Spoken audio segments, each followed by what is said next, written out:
రాష్ట్ర ప్రభుత్వం గోసమహల్ స్టేడియంలో నిర్మించ తలపెట్టిన ఉస్మానియా హాస్పిటల్ నిర్ణయాన్ని వెనక్కి తీసుకోవాలని నియోజకవర్గ ప్రజలు బహిరంగ సభను ఏర్పాటు చేశారు.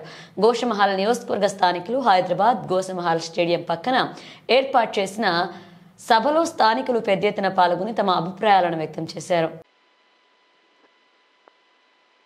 ప్రస్తుతం ఉస్మానియా ఆసుపత్రి తమ గోషమహల్ నియోజకవర్గంలోనే ఉన్నదని, మరలా అదే నియోజకవర్గంలోని జన నివాసాల మధ్య పోలీస్ స్టేడియంలో ఏర్పాటు చేయడం ఆంతర్యం ఏమిటని ప్రశ్నించారు. బేగం బజార్ ప్రాంతం నిత్యం ట్రాఫిక్ సమస్య ఉంటుందని, ఇప్పుడు హాస్పిటల్ ఏర్పాటు చేయడం వల్ల సమస్య ఇంకా తీవ్రంగా అవుతుందన్నారు. ఇరుకు రోడ్ల కారణంగా అంబులెన్సులు తిరగడం ఇబ్బంది అవుతుందని అన్నారు.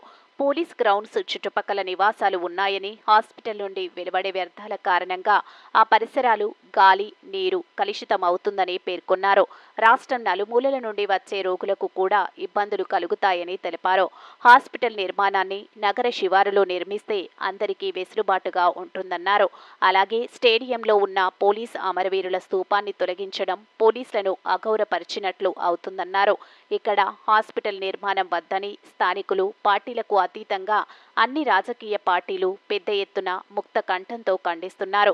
ఒకవేళ ముఖ్యమంత్రి రేవంత్ రెడ్డి తమ నిర్ణయాన్ని వెనక్కి తీసుకోకపోతే రాష్ట్ర వ్యాప్తంగా పెద్ద ఎత్తున ఆందోళన చేపడతామని స్థానికులు హెచ్చరించారు.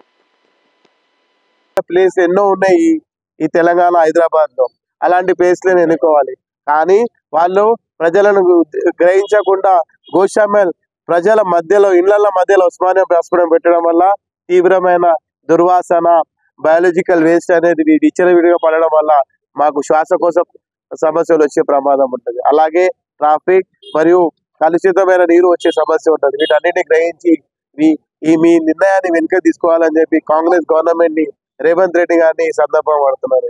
రేవంత్ రెడ్డి గారు మీ చేసే ఆలోచనను విరమించేదాకా మా ఉద్యమం కొనసాగుతుంది. ఈ రోజు గోషమహల్లోని గల్లీలో మా ఉద్యమం మొదలైంది. మీరు వినని పక్షంలో మేము రాష్ట్ర వ్యాప్తంగా ఉన్న అన్ని న్యూస్ ఛానల్స్ ని పిలిచి మేము ఈ విషయాన్ని మేము వాళ్ళకి తెలియజేస్తాం. అలాగే అసెంబ్లీ, సెక్రటరియట్, కలెక్టర్ ఆఫీసులో కూడా ముట్టడించడానికి మేము వెనుకోము.